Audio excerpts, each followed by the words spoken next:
What's your soul purpose? It's what you came here to accomplish. It's also who you're meant to become so that you can make an impact by being yourself.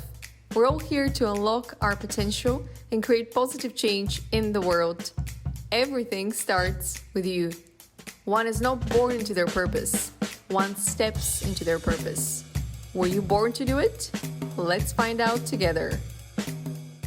Welcome to Born to Do It. Today we're going to be doing the episode a little bit different, blending the podcast with the North Star discovery process I've developed for founders and co-founders. And today we have two brilliant volunteers, Jess and Jackie, who launched a podcast. And it's a podcast about telling the authentic stories of positive change makers, just like Born to Do It, although their stories are always linked to the power of healing. So today we're going to be talking about healing, intuition, and unlocking the power within. So I'm excited to welcome Jess Madenford and Jackie Scully. Welcome to Born to Do It.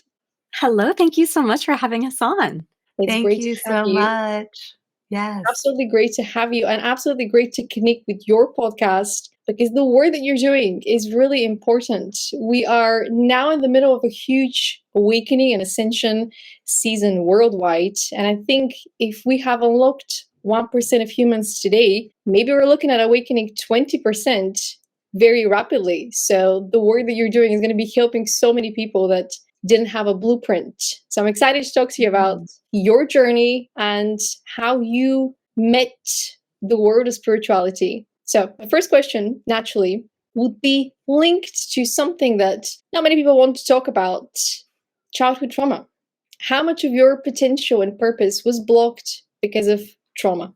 Man, I don't know if I could put a percentage on it, but I know that growing up with divorced parents and within my own trauma of trying to figure out how to get the love I needed, I found myself on this journey of proving myself and overachieving. And I built in ways to cope and ways to be seen and heard that really led me down a path of being a people pleaser or, just covering up my own light.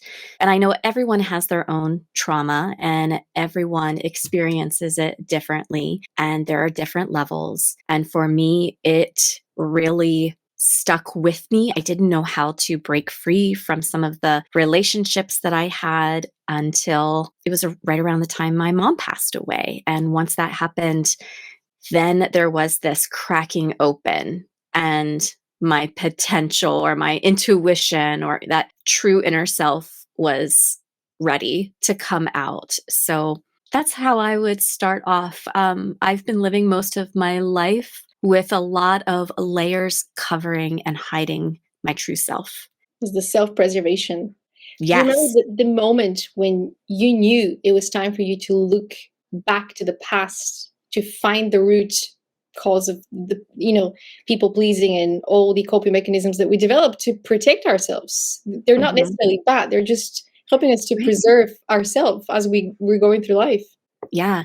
I don't know that there was a specific moment. It was more of a lot of little dots were lining up to help guide me. They were like my guideposts, just planted to help me figure out how to get where I was going. I burned out about 5 or 6 years ago as a teacher, and it was my professional life and my personal life just had the perfect storm coming together. And at that point, I was having anxiety attacks and I started seeing a therapist and taking medication. But I got to the point with my therapist where I didn't feel like I was able to release or find the healing that I truly needed with my mother. And whenever I was entering a coaching program to learn how to be a coach, she passed away. So that was another guidepost. Along that journey, I didn't know it at the time, but that was my invitation to heal. So maybe that was the big moment, but at the time I didn't know it because I was so deep into my grief.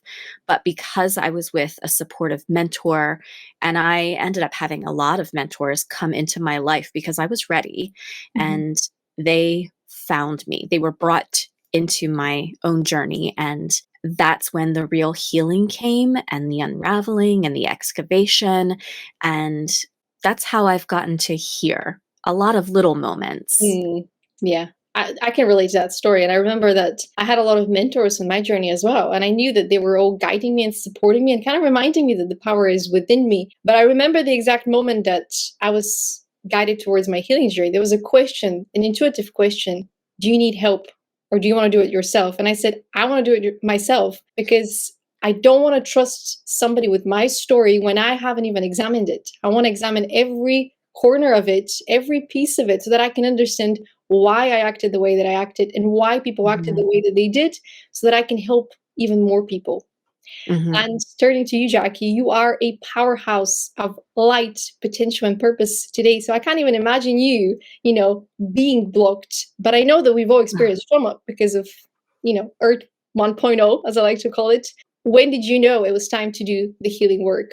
Thank you so much. And I, of course, resonate so much with both of your stories, but especially what Jess was sharing. I think that's why we get along and we've been working together, because different experiences and different journeys. But I think the way I was in the world up until recently, really like late 30s, 40 years old, was what Jess was describing. I came from a family that worked a lot. I kind of raised myself. I think I'm an old soul anyways, but I was a little adult.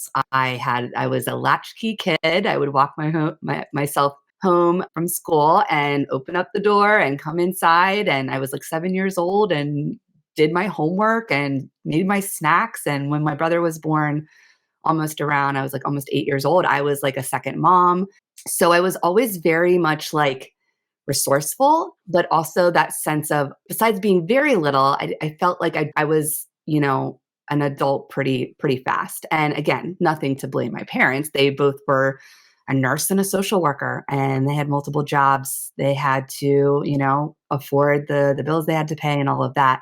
I also was with my family though a lot, with like family time and vacation. I didn't spend a lot of time as I became a teenager with other teenagers. So like I just felt like I was always older than everyone else, and I didn't really socialize in like kind of a normal way, I guess, through school. And I also felt like school, and I write about this in my book, The Guided Teacher, I felt like school took away my light and put me in a box. And I just learned the system really well. So just like Jess, I was an overachiever. I wanted to prove to my parents and to everyone else that like I would get straight A's, I would be on honor roll. I would try out for different creative things like the musical and other areas of the school I wanted to be a part of. And because my school was so huge, it was a huge public school, I didn't make one thing I tried out for. I tried out for like every sport that I was interested in, the musical, yearbook, staff, everything. And I never made the cut. like I just, and it was a hit to my self esteem. I'm like, well, I'm going to pour myself into my studies. I guess I'm just really good at being a student. And I did that for the rest of my life up until recently. And I had this self limiting belief that I'm not talented, I'm not creative, I don't have that special thing, but I'm really good at working hard and being a student. And so I'm going to be really good at working hard in college and becoming a teacher. And I know I was meant to go into the education profession, but I actually wanted to be a journalist first. I wanted to interview people, which is funny because now I do this on 2 podcasts. But I had a college counselor that's like, "No, that's not really for you. That's not really your track." I had a terrible college counselor experience. And I guess because like I wasn't that strong in English, like I worked my way up, but it wasn't like something that just came naturally to me like in school. So it was kind of like, yeah, that's not really your track, but I think I actually would have really excelled. And it's funny, I wanted to go to Syracuse University because they're really known for journalism. And I just had a professor from Syracuse University on my podcast, The Teacher Story, just like 2 weeks ago. So that's kind of funny. So what happened, I guess, was the pandemic. I started my podcast, The Teacher Story, to create a space for others, but I think I actually really needed it for me. And it was a healing place. And that became kind of the area where I started to like get on this healing journey. And I started to do a lot of inner work. I started really like opening up about myself and connecting with others in that space. And then I started my spiritual journey from there. So really in like the last 2 years, it's kind of led me to this point. And now I do see myself as a creative. I do see myself as there's so much potential in not just me. This doesn't come from like, oh, this egotistical place. Like now I'm just like wonderful. I'm healed and everything. Like we're still healing. We talk about this all the time on the Intuitive Teacher podcast. Everyone has this amazing, amazing potential. And it's a shame that a lot of conditioning from our childhood, from school, just from society at large puts us in these boxes and says, no, you can't do that. Or no, you're not good enough. And we have all been conditioned in that way. And I think now we're at a point where we're like, we're not gonna say those self-limiting beliefs anymore, that you have unlimited potential, you have something special, you have a gift. Every single human does. That's what Jess and I are doing now. Like we are talking about that on the Intuitive Teacher and helping others unlock their intuitive teacher by following their intuition and their higher self to unlock that potential. Just because, we grew up in a world that told us in a million different ways, no, you can't, doesn't mean that we cannot create our own version of this and give 1 million versions of yes, you can. And I think this is what we're doing by creating these platforms, these podcasts, these opportunities for conversations that are empowering, because we felt so disempowered, so little, so tiny, so small, so fragile. And it's a shame that so many people don't have childhood, because that's a very valid point that you brought into the conversation, Jackie, that a lot of us grew up not feeling like we had the space to be children, because we had to take care of our own needs, emotional, mental, maybe not physical, maybe sometimes physical, but especially emotional and mental. And that took a toll on us because we had to develop additional abilities that are now superpowers because we're using them to help others. But it was unfair because we didn't have that childhood. And so now we're here trying to channel our inner children to make up for the lost time. Mm-hmm. But that is helping us to channel some of that passion. And this is taking me to the next question. What was the turning point of your life? And the way that this was kind of given to me as a question was, the healing journey usually takes us back to the past, where we start to unfold the puzzle, or, the puzzle was broken. We start to put the pieces together so that we can see it. But there's a turning point of the spiritual awakening where we're being revealed a vision of the future. What was that point where you saw a vision for yourself that was limitless and you thought, this is it? I'm going to invest into that version of myself that is yet to be born because I believe in her. My turning point would have been when I finished up. So I told you earlier, I was an overachiever. I proved myself. And like Jackie said, I felt really good being a student. Teachers often will label themselves as lifelong learners. And I went into teaching because the classroom was emotionally safe for me. I felt like it was home. I felt good there. So whenever I initially had that burnout, one of my coping mechanisms was prove yourself. You're a good student. Go into another master's degree. So after that master's degree, I remember sitting at one of my desks at school, because I go to 3 schools and I did at that time. And I thought, there is more for me, and it's not in teaching. I don't know what that is yet, but it's time that I figure that out. And that summer, I decided I wasn't going to teach, and I was going to explore. And at that point, I had no idea that there were options for teachers outside of the classroom if you only had your degree. So I definitely still struggled with that limiting belief of, well, I'm only a teacher. What else can I do? But I am the kind of person who, if I want to know something, I dive right in. And as an art teacher and an artist, I like to go along with the creative process. So I had this idea. I'm not going to teach. What else can I do? I went through exploring. I did the design and the development of this idea. And I have been in the creation process for a while now because I've tried different things and I'm still teaching in the classroom, but I'm also doing so many other things. It's like the classroom has been my support system as I've gone through. But my turning point was really that time when I knew that I was meant for more. I didn't know what that was, and I had to go find it.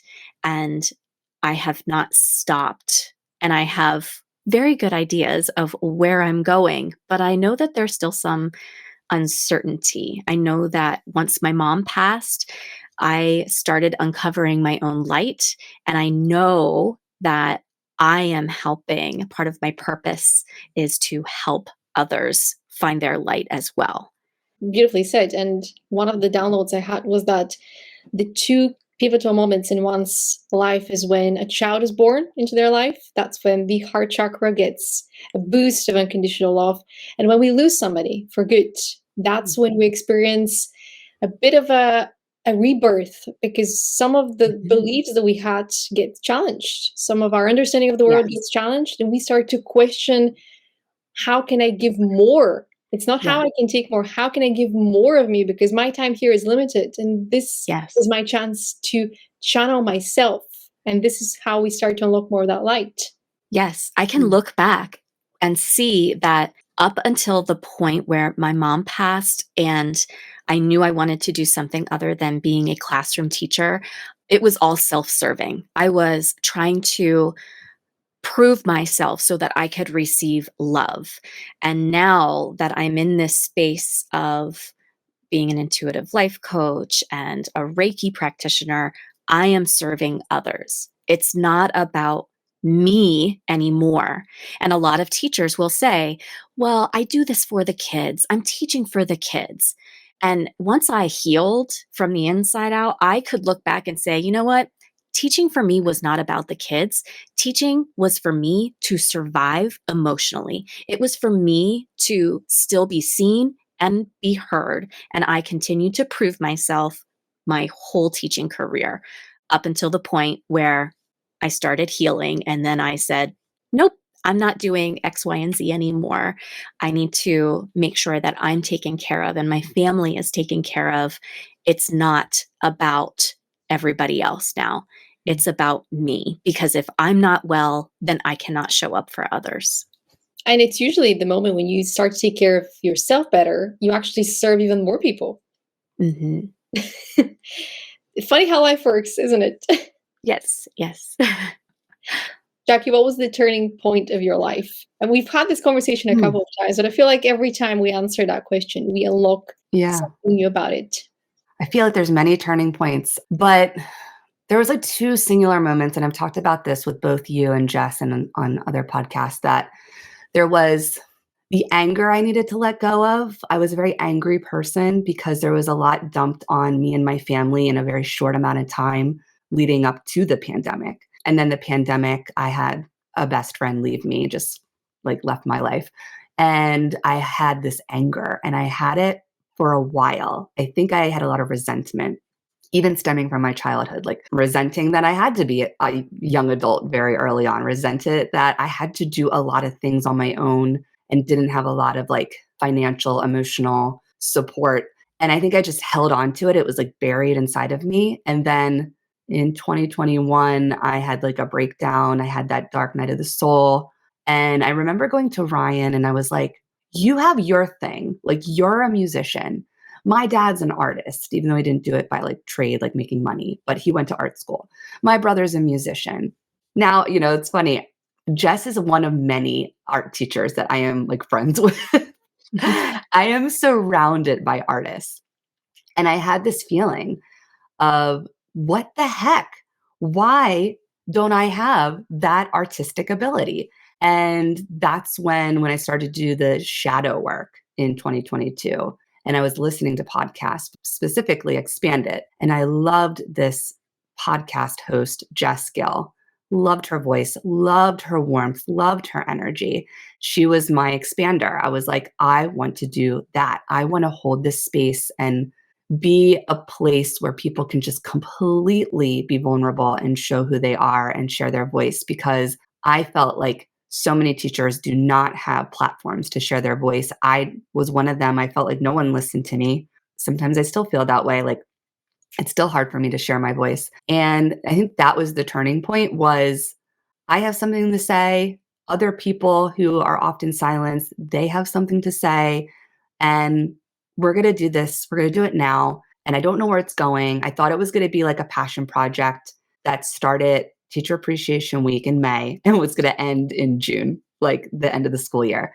And that was it for me. That's all I needed to do, just to kind of show that I have a voice and others do too, and someone's going to listen to it, even if it's like one person that resonates. And then it took off that summer. I had a floodgate of people finding me, and I was reaching out to people as well.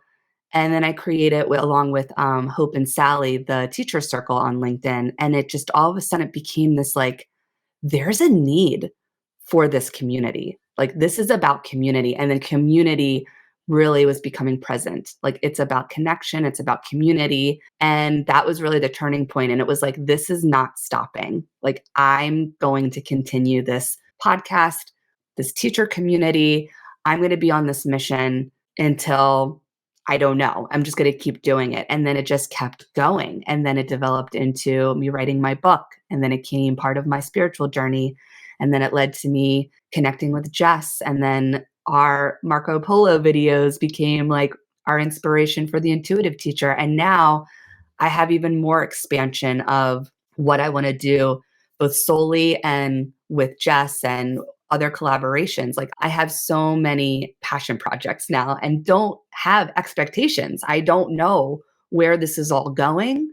I just know it's all happening in divine timing. And there's part of it where I'm surrendering to this moment and letting it go, like just letting it be. And every time I do the surrender, things just actually happen quite naturally. So yeah, I guess the turning point was I was done saying to myself, I'm not an artist or I'm not a creator. What is my special thing? And I'm like, you know what? I'm just going to do it. I don't know where it's going. I don't even know if people will like it, but I got to give it a try. So it became just like an experiment. And so now that's how I see life, as like one giant experiment. And it is so much more fun to live life that way. Little by little, I'm surrendering more. And it becomes so much more fun and more freeing to just surrender to the now and see where it goes. So yeah, I guess that it is kind of like a little bit of a different message than I've shared before with you. Yeah, it sounds like a series of detours. It's like the doors were just slammed in your face and you were pushed, keep walking. It's not it. Keep walking. There's something better. There's something Yes. you need to believe. Yes. My, and I write this in my book, my dad always said, you're like a cat falling out of a tree, and you've fallen out of many trees in your life. And I'm like, I feel like that is the theme of my life, is like getting stuck in a tree, trying something like, this is where I'm supposed to be. And then I like fall out, but I gracefully land on my feet and then go walk in another direction and go find another tree. You know, the way that I'm seeing your story is almost like you're sharing the same campus in the school of life. And if Jess is on a bench kind of observing and writing notes and trying to find a plan, you're kind of going everywhere and trying everything. And at some point, both of you get tired of, your strategies. So Jess kind of looks up and she's like, well, okay, I'm going to surrender. And she sees you because you've also surrendered on the bench next to her, and you start chatting and like, hey, maybe this can work. Yeah. I like that. That's a great analogy. Yeah. Well, it kind of sounds like one goes hand in hand with the other. The trauma healing goes hand in hand with the spiritual awakening, or kind of being pushed to do more of that. Well, what else is there for me, and how much more can I expand? Because once we start removing the limiting beliefs, we discover that our potential is, quite frankly, limitless. And that can be a little bit scary at times as well, because if you could create anything, well, that puts you again into the fight or flight. Well, I can create anything. What if I make the wrong decision once again? But it's that process of trusting and surrendering that if something doesn't, succeed at first, it's not a failure. It's part of the experimentation process.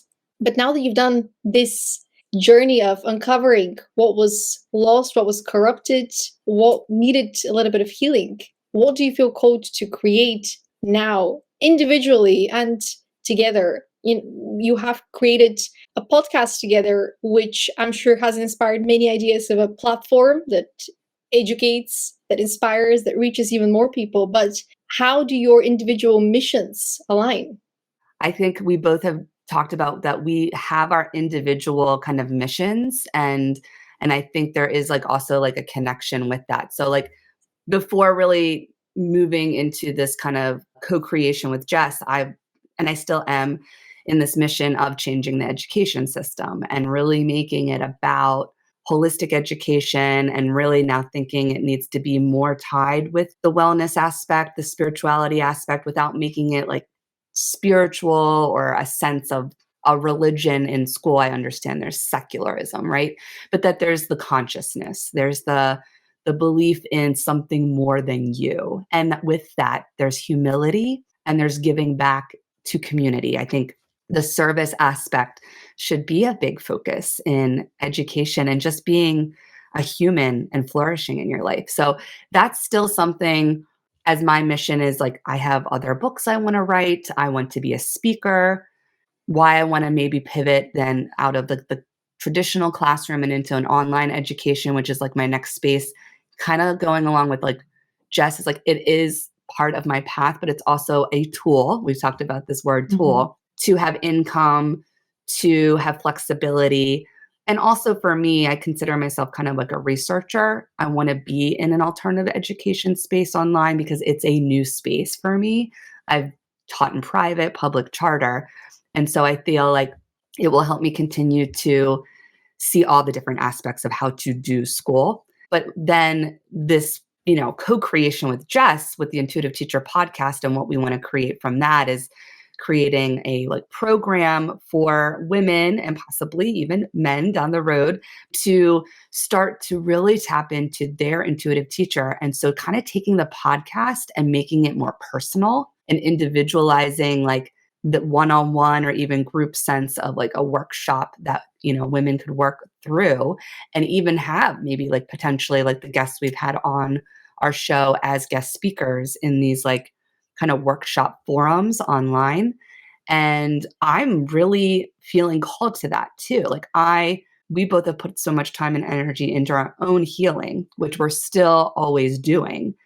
I feel called to serve others by giving, alongside Jess, the tools, the techniques, the strategies, the people they can connect with, the sense of there's so many women who don't have community. I didn't have community for the longest time. I felt alone even before I got on this journey. And Jess has shared that as well. Like, it's hard to do this alone.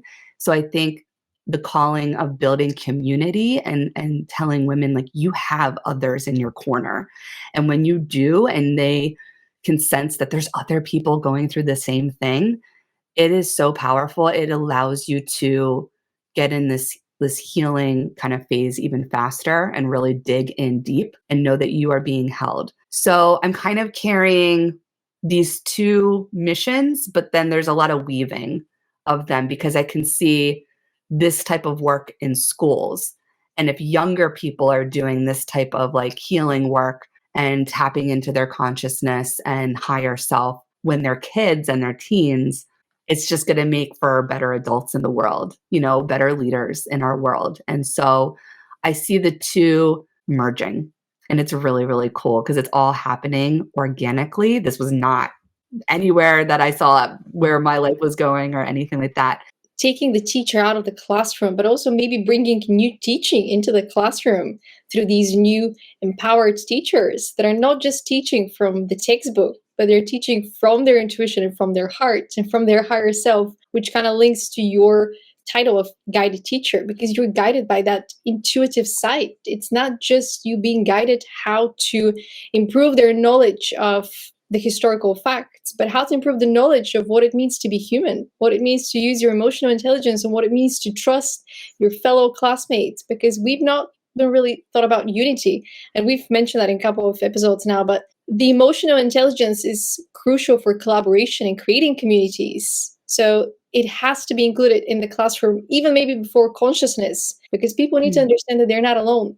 Because how many of the children today continue to feel like they have to do this alone? And that sense of aloneness goes into the classroom.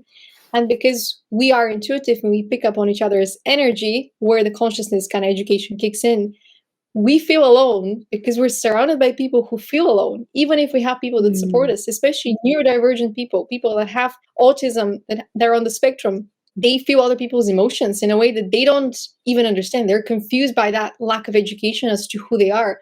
The amount of people I've seen online being diagnosed as autistic or ADHD on the spectrum when they're adults, and they're starting to make sense why they felt so alone and so out of place. And, there's so much improvement that we can bring, and it's all going to make the world like a big community where we support one another. And teaching is one of the elements. And I would say healing is another element where, Jess, you're the expert. Thank you. Yeah. So I'll start by saying whenever I was going through my coaching program, learning how to be a coach, where my mom passed and I was working with this NLP mentor who's also an intuitive medium, it was so healing for me to go through that process and continue to teach, because as I was healing, I kept feeling strongly that I need to get this into classrooms. I need to get this into the hands of the teachers. How am I going to do that? So when I legally established my business and thought, okay, here we go, I was attracted to, or I guess I felt called to work with teachers. And I resisted that a little bit because I wanted to get out of the classroom, but I found myself wanting to help them because I really could see the bigger picture. If you work on healing yourself, then that ripples out into other areas of your own life. And then as a teacher, it ripples into your classroom.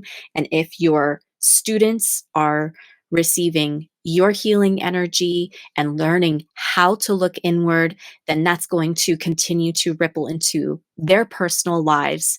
It just felt right. And as I was going through working with educators, I had a lot of teachers coming to me who wanted to transition as well. So I shifted gears because there was a point where I felt like, you know what? How am I supposed to help teachers stay in the classroom when I've lost my spark? I did a rebrand and I thought, okay, I'm going to create this membership for teachers who want to transition, because there's a lot of inner work. There's imposter syndrome, self-doubt, grief that happens when you are going through a major transition. So I built something that was a holistic approach, but then I found myself feeling more like a career coach. And I did not like that. I felt like I was out of integrity with myself. I was still helping teachers in a way that I wanted to, but not to the depths of how I wanted to do that. And Jackie's been alongside me, I bet, this whole time that I've been going through this. So she can definitely see how this path is coming to where I am now. And that was right around December, January, the start of the new year of 2024. I had this big breakdown, and it ended up helping me break through to where I am. And that is to, if I'm getting down to the root causes of things, it's that people are going through these cycles, these patterns, and they don't know how to break free from them. And they're running away from them instead of facing themselves in the mirror and saying, okay, it's time to take responsibility for what's going on in my life. How do I move beyond? And so that's where I am now. But it's a holistic approach, and I'm focusing right now on women, but I still have had men coming my way to say, hey, what you're saying is really resonating. I feel this way. There's generational trauma. How do I break free from that? And my approach is through mental, emotional, and spiritual healing approaches. Because of my journey, it took a village to help me. And I know that not everything works for everyone. And you have to really, and I think that this comes into play with being a teacher. You have to meet your students where they are. And I have to meet my clients where they are too. And I've been going through this spiritual awakening. The intuitive teacher has come together between Jackie and I have seen that this journey that I am on, I'm not the only one, and Jackie's not the only one.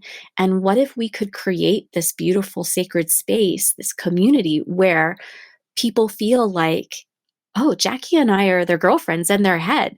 I can just put in my earbuds and listen and feel connection. And going beyond that, Jackie and I are really seeing something bigger as far as that community goes, because we know how it's not just listening to someone and feeling connected. You have to be engaged and in relationship in some way, in whatever that might look like in our future. But we want to bring that level of connection and community to our listeners so that maybe down the road, like Jackie said, we are doing workshops and speaking events. And I also see myself doing that as well. And I feel like I'm not completely done in the education space, because teachers need support. So as I'm moving beyond with my business, there's still a level, like my heart is still with teachers and with kids. I may not want to be in that traditional brick and mortar classroom, but I know that I can still be of service to them. Beautifully said. And it brought me to this idea that we often talk about education as if we need to just improve the curriculum. But we also need to teach the teachers how to teach with more understanding and more compassion, because the stories that we're hearing are not just about, ignorance and violence when it comes to these students. You also hear that about the teachers who don't know how to cope with children with special needs, or children who are more advanced, children that have learning disabilities, or children that are questioning the system because their ideas are actually the truth, because they can see where the problem is, they can offer the solution. But it's almost like they're triggering the teachers who have also seen the problems, who have also offered these solutions, and they were shut down once. So now they're shutting down these young minds because they're brave enough to speak the truth. So there's a lot of cycles, like you mentioned, generational cycles of trauma, of suppression, of not being allowed to be ourselves, essentially. Yes. It's in the family, it's in the school, it's in the government, it's in all structures of society, all of these institutions. There's this huge suppression cycles that the moment they're about to be changed, the cycle continues again, it starts again. It's like every generation is trying to move the cycle to the next level, and it's difficult. It takes a lot of willpower and it takes a lot of resilience to do it. But there isn't just one target audience or one approach. It's everyone at the same time using methods that are applicable to the different needs and the different understanding. So I think the work that you're doing is absolutely helping, and it's helping in ways that maybe you haven't even realized yet, because the seeds that you're planting with your work are inspiring other people's awakening. So now they're channeling their ideas. They're using their intuition a little bit more to see how they can come up with, hey, maybe I can help with this. Hey, maybe my experience is relevant in this area. So I think all of these podcasts and webinars and events and speakers that are creating communities, they're inspiring something that we're going to see the results of maybe 5 years from today, because we're thinking, oh, maybe it's not working. Maybe I'm not reaching as many people as I want to. But actually, because you were brave enough to speak on something that was very personal to you and very important to you, you triggered an awakening in somebody else who remembered their inner child and how they felt, so that they can heal and ascend. So it's beautiful. It's very beautiful. It's a ripple effect. It is a ripple effect. What a great summary of all of that. You're such a great active listener, Stella. And you just pull it all together. Yeah. And I think we have to continue to see that everything's connected, and just like how in school we put things in silos or in their own subjects, and then it's really, they're all interconnected. But healing, education, leading, the government, all of it's interconnected. Parenting. So the work, especially that Jess wants to do with healing women and the men, like most people, they're touching children's lives in some ways, their parents or their family members. And the more adults healing themselves, they're actually healing the children that are in their lives in some capacity. So I do think it's all connected. There's an element of even people that work with children as their full-time job, sometimes they come back home and they're so exhausted, they're so tired, they're inflicting some trauma on their own children or on their own family members because the energy that they've invested in shaping the future for somebody else has actually deprived them of the energy to work on their own family, their own storyline, which is, part of that feeling of being disempowered. It comes back to, what is your purpose? What is it that you want to do? What is it that you feel called to do? Because you cannot help every single person. You cannot sacrifice yourself to help every single person because you're going to lose your spark, first of all. You're going to lose your strength, and you're going to fail at breaking the cycles, closing the cycles that you were meant to close. And we've seen that in the past as well. People that have sacrificed their lives to help a bigger cause, but kind of failing on the assignments they had in their personal life. So it's about the balance. And I did ask you before our call if you could summarize kind of your calling with one sentence. I'm going to read that. So Jess, as the intuitive healer, intuitive life coach, you said, I would like to help women take responsibility for their own healing and step into their power so they can be a catalyst for change with full trust within themselves. So connecting deeper, developing that relationship with themselves. Yes. More to do with that spiritual healing and spiritual teachings. And Jackie, as the guided teacher, as the ascended teacher, enlightened teacher, you answered, I'd like to make education more accessible and fun so that every single person can tap into their authentic self and share it with the world, which connects to that education in the classroom, but not necessarily with the traditional education system. A system that is more advanced, that allows for authenticity, because the traditional education system doesn't really allow for the authenticity. It calls for fitting in, and we're here to stand out because we may be intuitive, we may be intelligent, we're all of it, we may be lights, but we all have different shades. And that's not to, dim our lights. It's more to say we're all part of the rainbow, and each person has their unique light, and together we bring that fusion and we create that colorful alchemy. Speaking of alchemy, the next part of this conversation is leading us to unlocking your life path using numerology, using the approach of Born to Do It and the work that I do. And in your case, we're blending two different profiles. So we have leadership with both of you in the first name. So you're here to lead the way by paving a new path.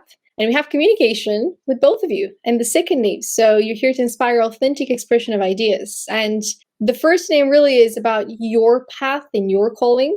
And the second name is what you're already good at. So you're here to inspire it in others. Where it gets different is we have psychology in your last name. So you're here to guide others to their subconscious mind. And this is kind of the approach that you're going to have within your communication style with the world, how you're going to express yourself, and how you're going to align back to your first name, so the leadership. And with Jackie, we have leadership once again. So leading by example as you share your ideas so that you can step even more in alignment with your leadership markers, which takes us to the path 8, which is the path of transformation for Jess, which links to the spirituality element. And we have the path of creativity, which links to education for Jackie. And I'm going to go into more detail as we look through the astrology and all the other elements. But what I wanted to put your attention to is, because you had a different last maiden name, you actually changed tracks in your life. And I like to call this as the level up, but you just had higher education as your last name. It was 9. So the search for meaning, the search for expansion, the traveling, the journeys, a lot of exploration, especially because you have an air sign as the sun element.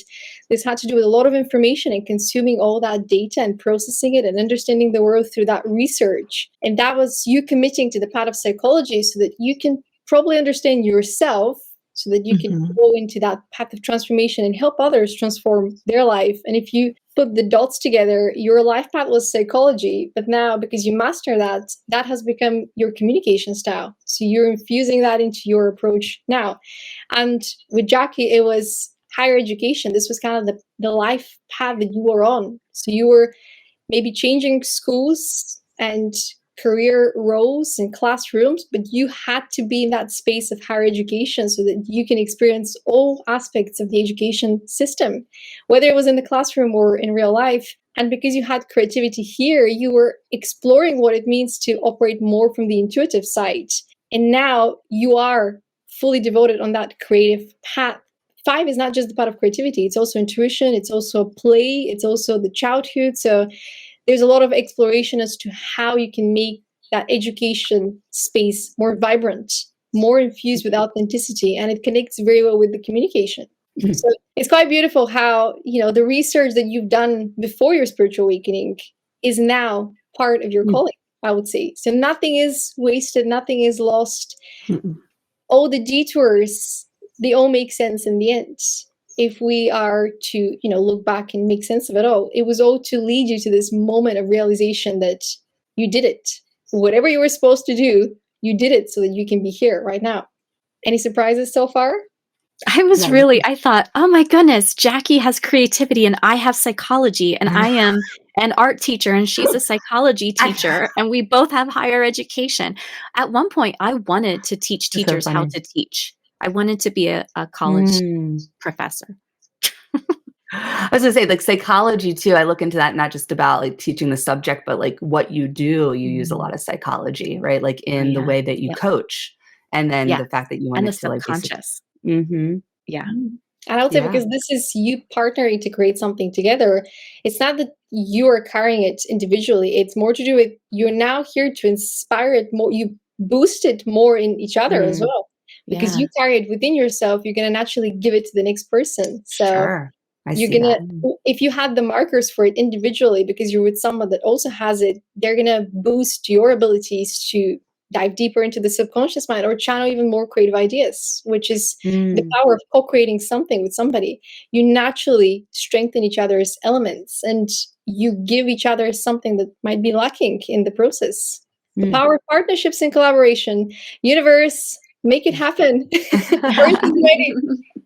And then we dive into the astrology and unlocking your earth instructions. So this is the part that has a lot of intricacies and details, but I've tried to put it all in the same slide. We have the 12 signs, the 12 houses, and each of it means something, and they're connected to 4 elements. And as I've mentioned before, Jackie is the most cancerous Cancer I've ever seen, because look at that. Look at the flow of Cancer, the element of Cancer, just so prevalent, which is the 4th house, which is the psychology, the subconscious mind. So you're flowing from that space of emotional intelligence, from that space of intuitive understanding of the world. And even if you could not find the words for it, maybe in earlier parts of your life, now you're using that communication to empower other people as well.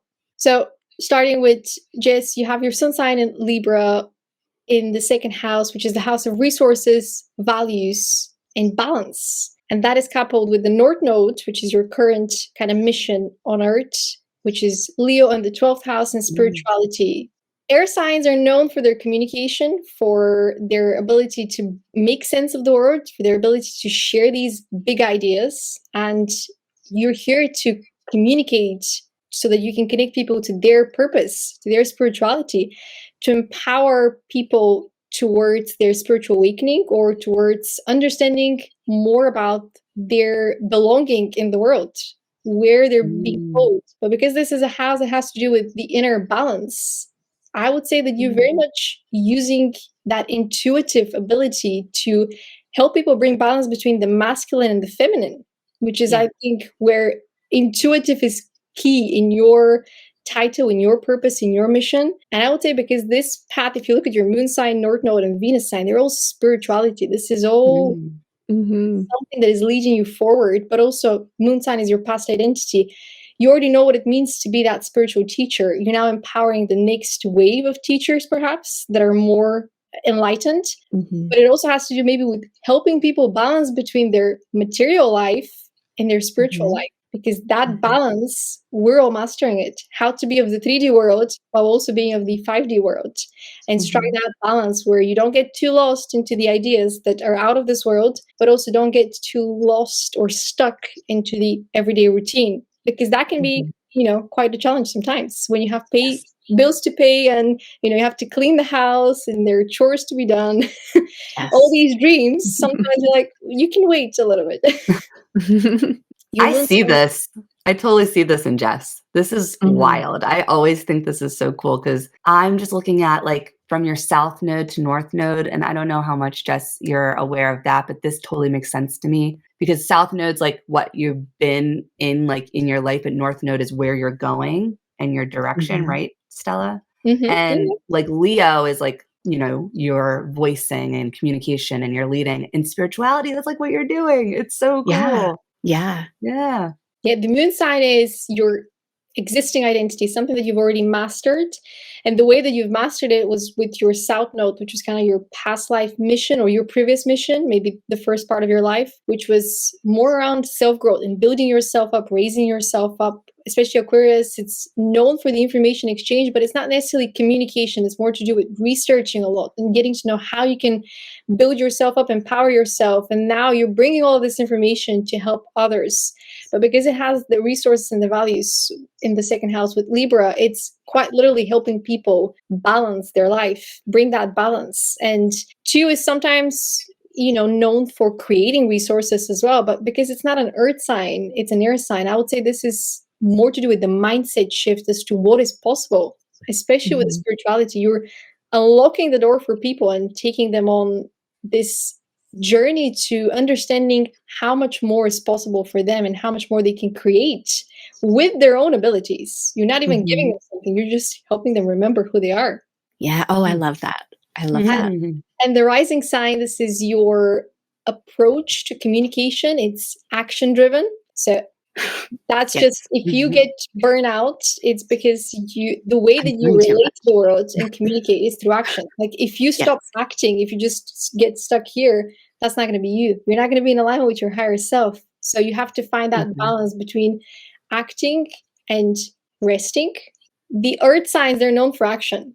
They're great manifestors. They can achieve things super fast, but because you have so much to do with the 12th house, which is spirituality, higher calling and higher purpose, you might feel like you have to do it all and you have to do it really fast. So your rising sign could be used as a learning opportunity to pace yourself and understand that you cannot really escape your destiny and you've already aligned with it. So in divine timing, everything will happen just as it's supposed to happen.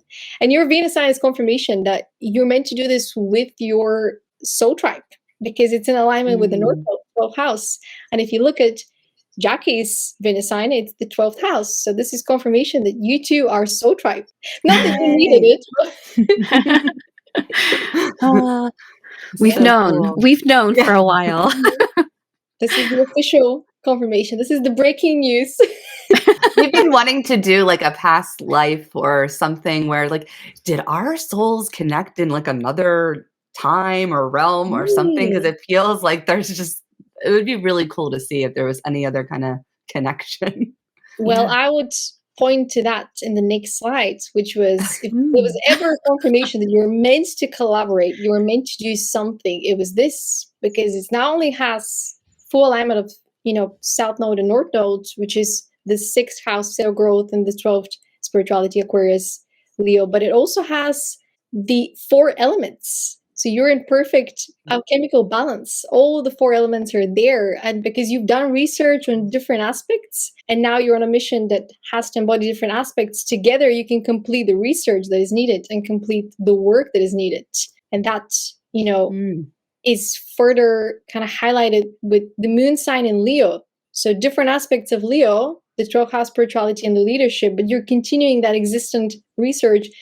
And the Venus sign in the 12th house, it's soul tribe, but you're activating almost different levels in others of remembrance, of gifts and skills and knowledge. So it's all perfect alignment at the moment. Whether you've shared previous lifetimes or whether you were preparing for this meeting with the first half of your life, which is, the self-growth journey of kind of remembering how to use all this knowledge to help others for Jess, and how to use your action-driven, action-oriented leadership to empower others to act in a way that empowers others for Jackie. Because in your case, it's self-growth through 6. So if you remember that metaphor I used, would you just knocking on doors and the doors being slammed shut in your face? That was you using that instruction with the South Node in the 6th house. You had to do that. You had to go and do actions and perform experiments and go here and there. And it wasn't successful, but it was almost like you had this, like, imagine a checklist, and you're like, nope. But you already had committed to doing it. It wasn't even disappointing. It was like, okay, next.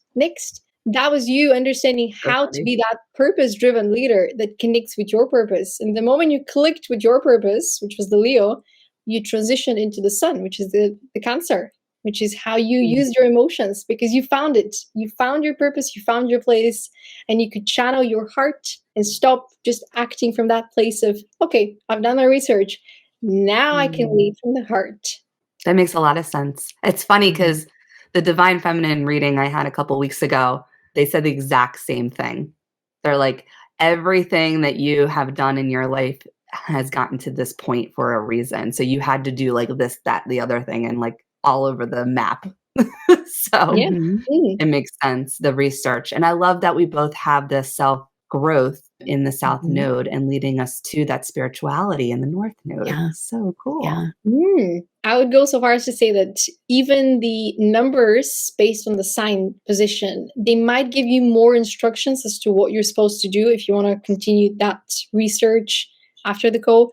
For example, Libra in the 2nd house Libra is 7. So 7 is partnerships. So it's maybe forming these partnerships as part of your higher self identity to empower people to use more of that. Again, 5, it's intuition, it's creativity, using that spiritual domain so that people can channel the big spiritual ideas in a way that is fun, in a way that allows people to play. And it doesn't have to be super serious. We know shadow work and inner child healing can be quite heavy, but it doesn't have to be all bad, because it's freeing you, it's liberating you, it's connecting you to your authenticity. And with your South Node, it's Aquarius in the 11th house, which has to do with humanitarian mission. It has to do with higher purpose. But with Jackie, it's Capricorn in the 10th house, which is achievement. So you had to do things that pushed you to achieve. This was your kind of instruction. Hey, test 50 strategies on how you can achieve things. And then based on your research, it's not that you failed. You were doing research that allows you to understand how to be that intuitive, creative leader that's driven from authenticity. Nothing of this points to fail. Like, whatever we do not succeed in life in our earlier years, it's not failure. It's research that has been equipping us to step into our purpose and power. So I'd say this is very beautiful alignment of soul tribe and soul purpose. And very cool. Going back to my final summary, Jess, you're here to lead the conversation around healing and integrating the intuitive feminine side to help people reach inner balance based on the sun sign and the North nodes. You're here to help people transform their life through applying more spiritual principles and practices into their everyday life, which is the moon sign and the South node. And you're here to collaborate with your soul tribe and create soul-lit resources for self-discovery and mastering yourself, which is where the rising sign and the Venus sign come together. And with Jackie, you're here to lead people towards ascension and their higher self through unlocking their inner child blueprint, which is where that creativity comes into play. It's you helping people reconnect with their inner child. And this doesn't just have to do with the children. It has to do with the educators. It has to do with people of all ages that are shaping Earth right now. So it's quite a beautiful alignment. And then the communication, you're here to offer people a practical solution to unlocking more of their potential so they can embody more of their higher/authentic self. The moon sign with the South node, because you've completed that research of, this didn't work, but here's what I learned. Here's how we can apply it. And finally, you're here to collaborate with your soul tribe and offer your healing abilities to unlock the dormant inner children of the new Earth leaders. So look at that alignment. I love it. I know. Meet. So empowering. Easy. Jess, We can heal so many people. We are. We're doing it. Yes. Yeah. And if you look at these two profiles, one is more to do with spirituality by, the early interpretation of your path, and the other one is more to do with education. But actually, you're fueling each other to borrow the education element and the spiritual element. And the energies are also kind of matching. Jack, you're bringing more of that flow, more of that ease, that emotional intelligence towards Jess, and Jess, you're bringing more of that structure based on your research on the air level. So, I see how we are like that with each other too. Because I'm like, oh yeah, Jess is so organized and so structured. Like the way she put together like everything on the back end with the podcast, I'm like, this is brilliant. I don't do this. and you're always reminding me to, okay, I'm going to go do my meditation. I'm going to go for my walk. I'm going to go take care of me before I do all this other stuff. And I will say in our Marco Polos, I know I've put all of this information in. I just have to get it out of my head. And then I'm reminded that I need to like go take care of myself because you've already told me. I see that you've done a Marco Polo. I will get to it. I know. I just need to put it out there. It's really great though. I think we both hold each other so much, and we have the strengths that are different that come and they complement one another. Yeah. And I see education too as like the way that we are kind of using the podcast and like our ideas with the program is like educating, right? Like educating people with how to do this type of like intuitive teacher work. So I think the way you can see spirituality and education together makes so much sense because you're like wanting to have some structure, right, of how to do this work instead of just like, we're just going to talk about it. We're just going to talk about spirituality, but no, like, how do we actually get people to do it?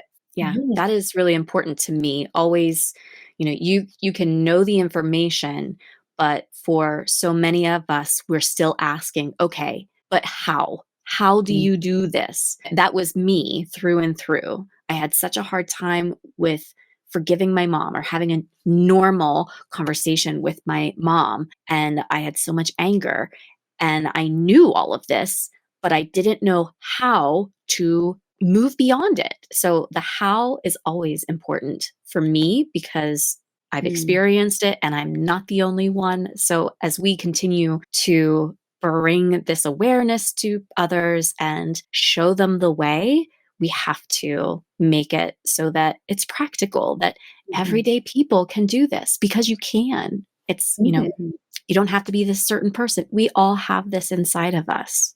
Yeah. And this is where the self-growth element goes into the picture, because a lot of the spirituality model that we have at the moment is quite literally woo-woo and out of this world, because it was made from people who didn't understand their assignment, from people who could not ascend to the level where they can actually bring it down to earth. They got lost somewhere in that magical portal and they thought, this is it. Hey, come over here. But you're here on earth for a reason. You're not here just to stay in these magical realms. You're here to bring what you found here and create something that views for the next generations.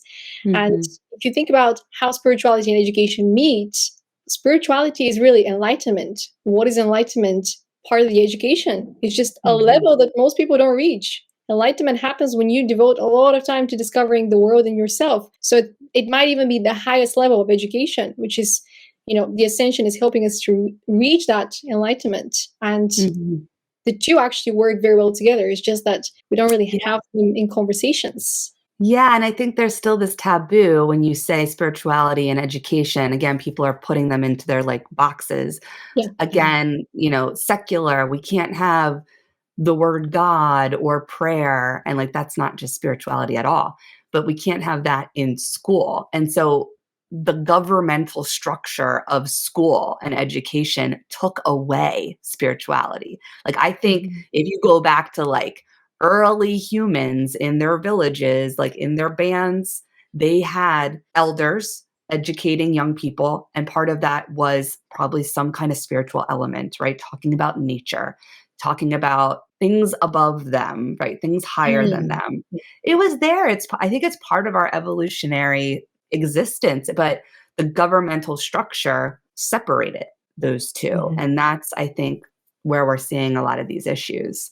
And I think Jess and I with the research that we've done with self-growth, like we understand there needs to be the understanding of like the spiritual realm, but bringing it down to earth and making it, like Jess said, very practical, because that's when people will tap into this message.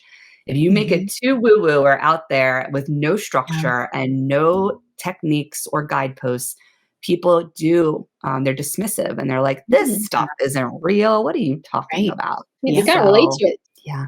You made a really good point that once upon a time, people had that inner narrative. And that inner narrative was with their spirit team, with their higher self. They were receiving guidance, intuitive guidance. But then around the 60s, the TV made the appearance in the living room, and that took over the narrative. And that's why TV is such a powerful propaganda machine. It disconnects you from your inner narrative. And then all the other sectors were corrupted as part of this huge agenda. Let's not go into that path of, negative thinking. But TV definitely hijacked some of that connection that we have within. So it took our attention from within to outside, and it kept it there. It glued it to the material world.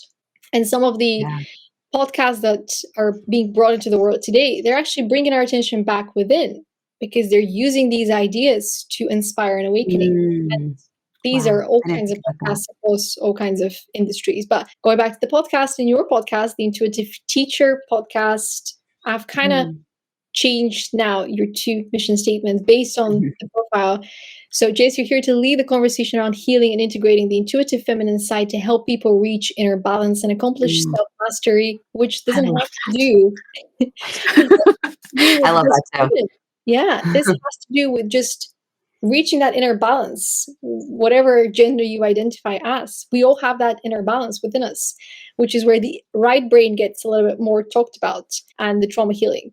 And Jackie, you're here to lead people towards ascension in their higher self through unlocking more of their inner child blueprint so they can fulfill their true calling on earth. Once again, inner child, right brain. That's the passion, that's the play, that's the intuition, that's the emotions. So it's quite literally awakening the right brain of humans to bring it back to earth, bring that spirituality down to earth. It's the right brain that we've been talking about. It's using something beyond the logic, because that's how we access that creative intelligence that Einstein spoke about. Again, bringing it back to earth. What does healing and Einstein have to do? Using the right brain. So it's a powerful vehicle, I would say, your podcast. I want this whole template. I know. We can build our community based off of these 2 purpose statements. And that's the power of unlocking your purpose, ladies and gentlemen who are listening to this special episode.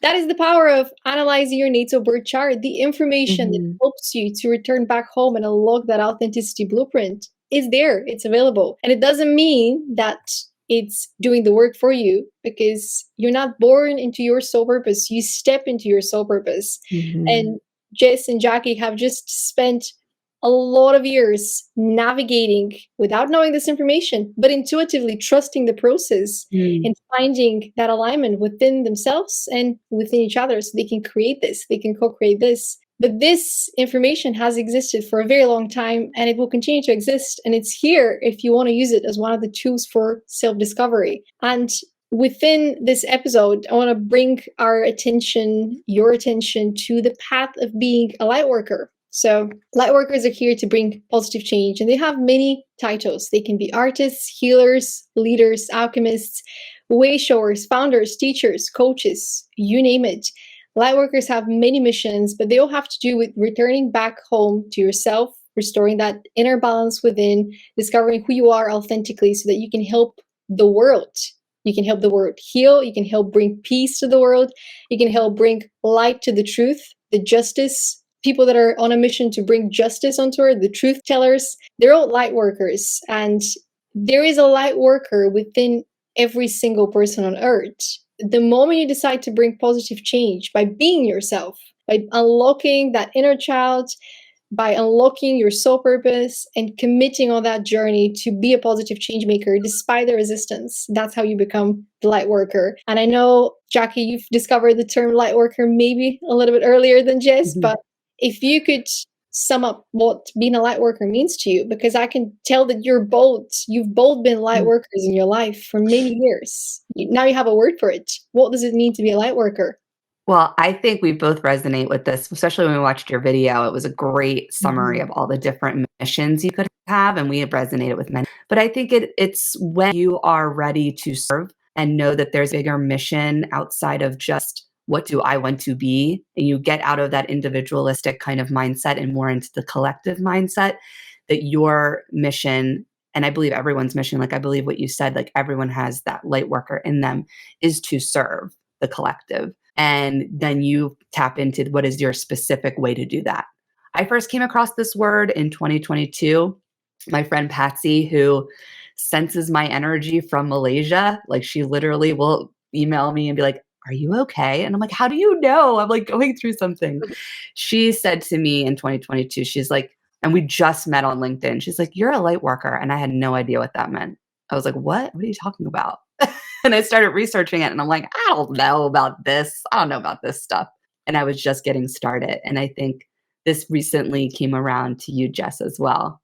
Yeah, I think that it might have been this past fall whenever I was presented with the invitation, I guess I should say, because I had heard of it before, because working with my NLP mentor and intuitive medium, she's brought that word up, but I didn't really digest it for myself as a possibility until I was on a phone call with Stephanie Regal, who was in our podcast.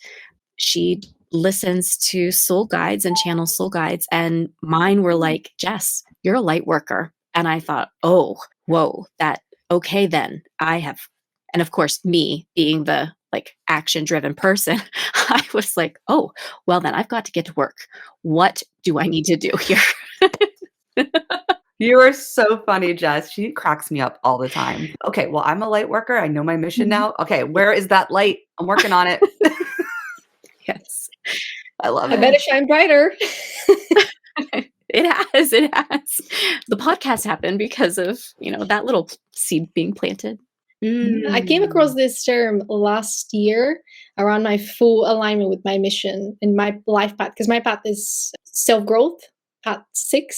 So you have self-growth in your journeys. Maybe this is why we aligned, so that I can fully help you, kind of push you from the south node to the north node. But when I discovered the Lightworker, there was a little bit of maybe not even resistance. I knew what it meant. I understood what it meant, but it is a responsibility. And I think once you discover that light, once you discover that you want to be of service, it requires certain sacrifices in terms of leaving certain people behind, leaving certain habits behind, and making peace with that grieving process that certain parts of your identity cannot come with you. And because you have to sacrifice parts of yourself that are no longer serving you, the people attached to those parts of your identity cannot come with you. And that might be a lonely transition, which is why we need intuitive healers, guided teachers, even more so in the world, to help us with that transition. Because anyone that's discovering that they want to bring positive change, that they've always wanted to bring positive change, they were not in the right rooms or in the right communities, so they're invited to join new communities or even start their own communities.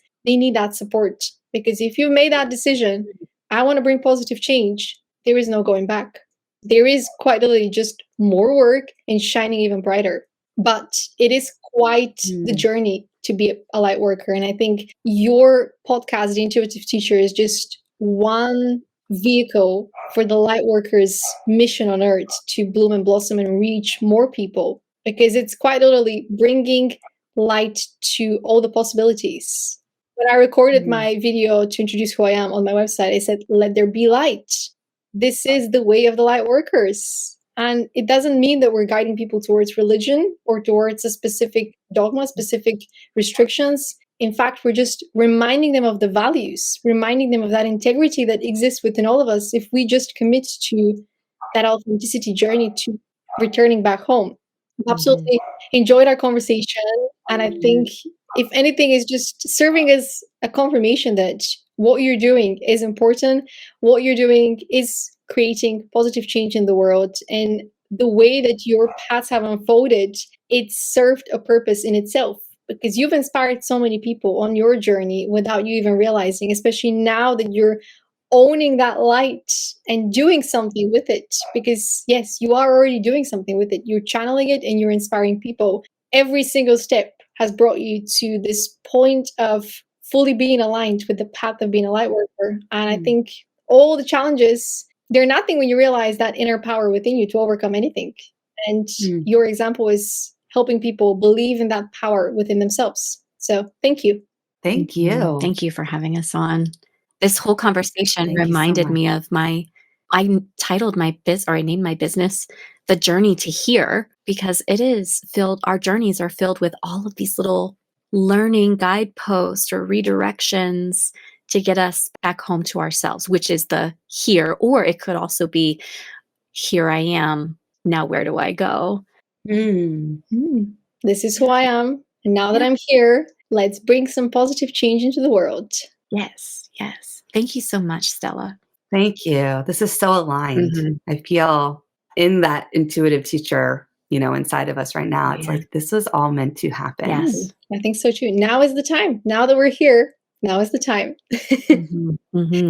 Yeah. Thank you for having this conversation with Thank me. And thank you for listening. If you enjoyed this episode and this conversation, go and listen to The Intuitive Teacher for more inspiration.